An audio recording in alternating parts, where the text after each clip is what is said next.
Hi guys, this is Alea Jen and welcome back to my YouTube channel. So for today's video, paano na ba natin papakisamahan or kuhanin ang loob ng mga matatanda dito sa Hong Kong. Especially yung mga matatandang babae, napaka-arte, napaka-maldita talaga nila and napaka-pakialamera talaga nila. So, at first, yung matanda na babae is mabait sa akin pero may tinatago pala siyang ugali. So, nalaman ko and hinanap ko kung aling banda siya parang may mali. Aling banda ba pwede kong makuha yung loob niya. So, dapat observant kayo always kung ano yung ayaw ng matanda. Huwag niyong gawin para iwas arte niya.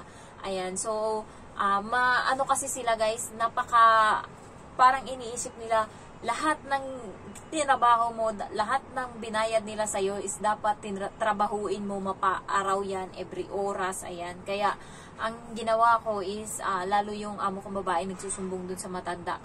Kaya nung bago, parang pinaplastik ako nung matanda. Pero ngayon, mabait na sila sa akin, especially yung lalaki. So, paano ko nakuha yung loob nila? Is malambing ako always, yung parati kang, hi, ganon, hi, Momo, hi, Kung Kung, ganon. O kaya, ginagawa ko parati, sinasabi ko, Kung Kung. Ginaganon ko kapag nagluto siya, so sasabi, gaganon yan siya. So, parang ayun na yung naging lambing ko sa kanya, pagka, nakikita ko siya lalo sa kusina, babatiin ko siya ng ganun, Kung Kung, yung parang so parang simula nun parang mas naging malapit sa akin yung matandang lalaki, pero nung una guys, siya yung natatakot ako sa kanya, hindi siya namamansin nung una.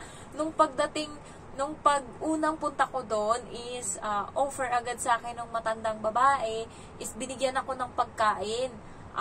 Parang mga biscuit, parang yun yung offer nila, 'di ba? Yung iba binibigyan ng pera, sa kanila wala siyang pera yata or nagtitipid or hindi ko alam, basta kuripot sila kaya hindi sila nagbibigay ng pera. Binigyan nila ako pagkain, yung matandang babae, pero yung lalaki is nakaupo lang siya, tinitignan niya lang ako and hindi ko rin siya mabati-bati kasi naaano ako, parang nahihiya ako, so nakangiti lang ako sa kanya and parang lalo pag Pinas ka, pag si Kung Kung, parang ang pangit pakinggan, kaya hindi ko masabi-sabi, pero ngayon nasanay na akong sabihin. Pero nung bago ako, parang ang laswa tignan or ang sagwa pakinggan, kaya hindi ko mabati-bati. And then, pagkatapos noon is yung matanong babae, nakukuha ko na yung loob, and then tumatawa-tawa siya.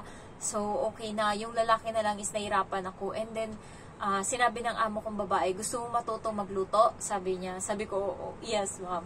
Tapos sabi niya, punta ka sa kusina, nandun yung daddy ko, nagluluto yun, magaling yung magluto, tumingin ka doon. So una, tumingin-tingin lang ako, and then, ayun, nagluluto siya, and then sinasabi niya sa akin kung ilang minutes, ayan, and then tinanong ko yung amo kong babae kung ano yung nilagay doon sa minarinate na isda. So sinabi niya, yun yung nilagay. And then, doon ako always gaganyan-ganyan. And then nagulat ako, kumuha siya ng ng sandok, and then nilagay niya doon yung noodles, and inabot niya sa akin. So, simula nun, kinakain ko yung binibigay niya. So, yung inabot niya sa akin na yun, na konting pagkain, na kumuha siya doon ng konti sa amo kong babae na pagkain, and binigay niya sa akin. So, nakita niya akong kinakain yun, and naubos ko, tas hinugasan ko, nilagay ko doon sa lagayan. So, every time, pagka nagluluto siya, inaabangan kong nagluluto yung amo kong lalaki, takbo agad ako niyan sa kusina, tabi agad ako sa kanya, ayan. So, titingin-tingin ako doon. And then, isang beses, namatay yung yung kalan. So, yung kalan niya pala is hindi katulad ng electric, hindi electric yung kalan niya, amin dito electric eh. So, yung pala, yung gaas pa, so namatay. So, ngayon, hindi ko alam kung paano sasabihin kasi kumukuha siya ng bigas kasi magsasaing. So, ang ginawa ko, sir pa yung tawag sa kanya, sir, sabi ko gano'n, and then kinalabit ko siya, and tinuro ko yung yung kalan, and then nakita niya nga na walang laman. So, tinulungan ko siya ngayon guys kung paano anuhin yung kalan kasi nga ipapalitan niya pa uli. So, maraming mga harang-harang. So, tinulungan ko siya. Dalawa kami sa kusina. And hindi ko siya naiintindihan kasi Chinese. So, hindi rin siya nakikipag-usap masyado kasi alam niya hindi ako nakakaintindi. And then, tapos nun okay na. Nagulat ako. Kumuha na naman siya uli ng pagkain doon sa isa-serve. And then, binigay niya na naman sa akin. So, every time na may binibigay yung mga matatanda, tanggapin nyo. Kasi once na humindi kayo, hindi na yan siya uli magbibigay. Ganon yung parang nila dito. Pamahiin. So, kapag may binigay, kahit ayaw mo, tanggapin mo na lang. and then itago mo na lang kung ayaw mong kainin. So, ganun yung nangyari sa akin, kahit ayaw ko, tinanggap ko, and then kinain ko. Nakita niya, kinakain ko yung mga binibigay niya. So, yung matandang lalaki ngayon, every time na nandyan ako, is meron niyang patago. Nung nakaraan nga, sabi ko, nagsimbayan siya, and dali-dali siyang umuwi, and then naabutan niya ako nasa kwarto, ganito, nakasarado, and then nagulat ako may kumatok. So, binuksan namin, akala ko amo kong babae, kasama ko yung bata. So, pagbukas namin, nagulat ako, may inabot siya sa akin na parang mooncake. Ayan. And then, nagulat yung amo kong babae. Kasi paglabas ko, bit-bit ko yun. Kasi, ano naman gagawin ko? Walang bulsa yung mga pantalon ko. Kaya, wala akong mataguan. So, nakikita talaga nila na nilalagay ko sa plastic. So, hindi ko lang alam pagkaano kung merong may masabi. Basta binigay naman sa akin yun ng among matanda. So, yung matandang lalaki. Kaya, bahala sila dyan. Kung ano sabihin nila, hindi ko naman yan hiningi. Binigay naman. Ayan. And then, ngayon naman, ngayong linggo, ay kahapon, Friday, so Sabado ngayon. Pero bukas ko na to i-upload or sunod na araw. So, kahapon naman, nandyan din kami sa kwarto. Nagulat din ako may kumatok. And then, nakaganto ako kasi akala ko may sasabihin siya sa bata. Gulat ako, tumabi siya sa akin. And then, pasimple niyang yung, andito pa ata. Wait, kunin ko yung gummy bear. Ayan. So, nagulat ako. Nakaganto to, guys. Kinuhanan ko na. Ayan. So, parang mento siya. So, nagulat ako. Malamig pa to kahapon. Tumabi siya sa akin. And then, tinago niya to ng abot sa akin. So, tinago ko din. Kasi akala ko kung ano. And then, tinago ko din. And then, pagtingin ko, gummy bear pala. So, kinain ko. Kumain ako ng isa.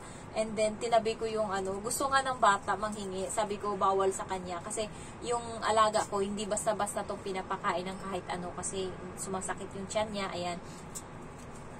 Ayan. So, yung matandang lalaki ngayon, every time may pagkain siya, kahit mani yan, kahit kumakain siya ng mani, magugulat na lang ako, bigla yan siyang magkukuha ng isang mani, and isusubo niya sa akin. So, minsan tinatanggap ko na lang, gagano na lang ako, minsan nilalagay ko yung kamay kong ganun, tapos kukunin ko doon. Pero most, especially, yung mga kinain niyang prutas, halimbawa kakain siya ng prutas, halimbawa mansanas, mag-iiwan niya siya ng 2 slice, and nakaupo ako ngayon doon, naglalaro sa bata, magugulat ako, iaabot niyan sa akin. Kaya wala na akong magagawa, kakainin ko na yan, nakikita ng amo kong babae, lalaki, tsaka yung kapatid ng amo ko, na kumakain ako ng bigay ng among matanda.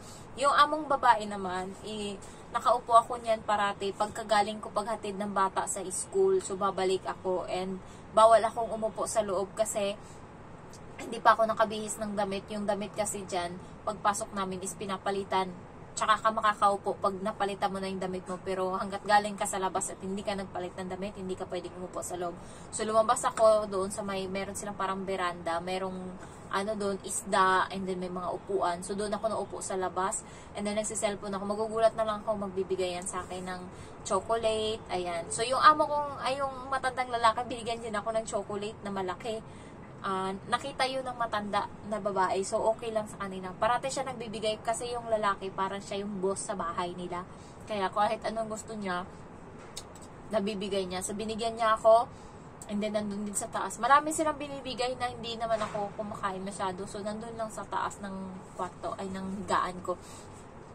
And then, magugulat na lang ako niyan, mag-aabot yan sa akin ng pagkain. Pag gusto ka ng mga matatanda dito, mahilig sila magbigay ng pagkain, ganyan. Andoon naman sa amo ko lalaki, yung babae doon, yung mama. Mabait yun. Pera naman yung binibigay nun. Gusto kong makita yung lalaki. Kasi yung lalaki, mas galante, mas maraming pera yung yung parents ng amo kong lalaki, yung matanda doon na lalaki, mas maraming pera. Pero hindi ko pa siya nakikita. Kasi isang beses nga lang ako napunta doon sa bahay ng amo ko lalaki, and yun nga, nabigyan ako ng pera na 500 Hong Kong dollar. So, gusto ko makita yung lalaki, mas bongga yun magbigay. Kasi nga, pag nagbigay yun ng pagkain sa bata dito, 3 kilong si cucumber yung binibigay. Pieces lang yung hiningi ng amo ko. Binigyan siya 3 kilo. So, galante yun. Kasi hindi ko pa nakikita.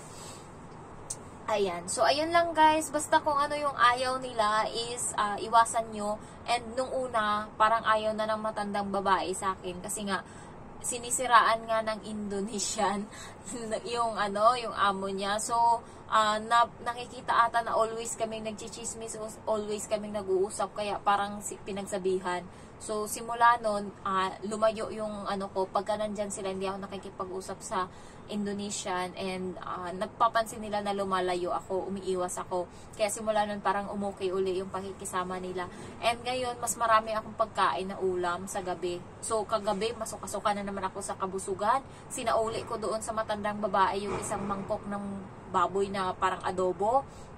Sabi ko, hindi ko na kaya kasi isang mangkok din na baboy na may sabaw yung binigay sa akin. Sabi ko, hindi ko na kaya, busog na ako. And then may itlog pa, and then yung gulay, 2 putahe, and then meron pang sweet and sour na chicken, meron pang itlog. So ang daming binigay, and may baboy pa na isang mangkok, and may isang bangkok pa ulit ng baboy, and then binigay ko na sinauli ko yung isa kasi sabi ko hindi ko na talaga kaya, busog na ako. So ayan lang, na-share ko lang. Hindi naman pare-pareho, pero kontrabida talaga yung mga matatanda. Pero depende na lang talaga. Hanapin nyo yung kiliti niya, lambingin nyo always, pero minsan tinotopak talaga sila, pero mawawala naman yan. Ayan, so if you're new to my channel, don't forget to like, to comment, and to subscribe. Thank you so much for watching. Bye-bye!